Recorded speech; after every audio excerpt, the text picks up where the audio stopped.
job for about 2 weeks.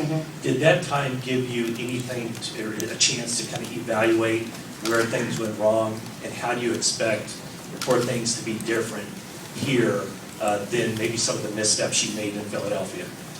Yeah, it did. You know, and I think I was in the process of, if you're a coach after every game, you self-scout after every season. You self-scout, you know, what we did well, what we did poorly, how can we improve as a team, and I was in the process of that. And really, I don't think it was a self-scout to me, probably because I got fired. I looked at it more of an autopsy. So I'm in the middle of the autopsy right now, still looking at it. So I sent some toxicology reports out. We're going to see when they come back. I'll give you a full answer in terms of what went on. I just had a question, as I'm sure you're aware. A lot of players, when they left, you know, the Eagles, were critical of yous, indicated they didn't have a great relationship with you.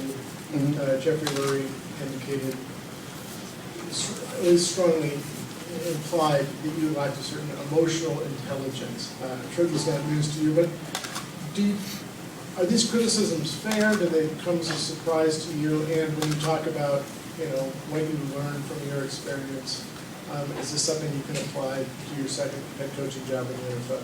I think you always can apply what you learn from your experiences, but you know, one of the things that struck me when I left Philadelphia was the text messages and calls I had from the players that we had there really meant a lot to me. And I'm not one that looks at what's reported, what's not reported. I'm a pretty black and white guy, and when I talk about the relationships that I had with the players there, and the many of them that reached out to me, that, you know, when this went down, I feel very, very comfortable in terms of my relationship with my players. I was kind of wondering how you would describe yourself as a manager, and also what kind of a guy are you? That's a loaded question. Well, I would say I'm a football guy, first and foremost. And I'm always just, I have a kind of a quest and a thirst for just trying to improve. So, and I think you can.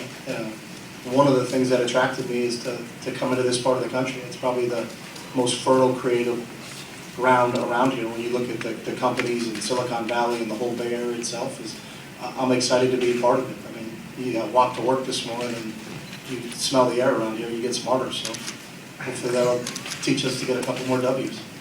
In your management style, how would you describe yourself as a manager? I think I'm hands-on. I think I lead with my feet, not my seat. I think it's important to be around. I also don't micromanage, you know, when it comes to our coaches. I believe you hire the best coaches and give them the opportunity to go out and coach. You provide the framework for them of how things are going to work in terms of the training schedules and what we're going to do, but then I'm not going to be in individual position meeting rooms. I think that's why we hired those coaches to coach those positions and to train those guys in terms of getting them prepared for us to go play games. So I'm not a micromanager by any stretch of the imagination.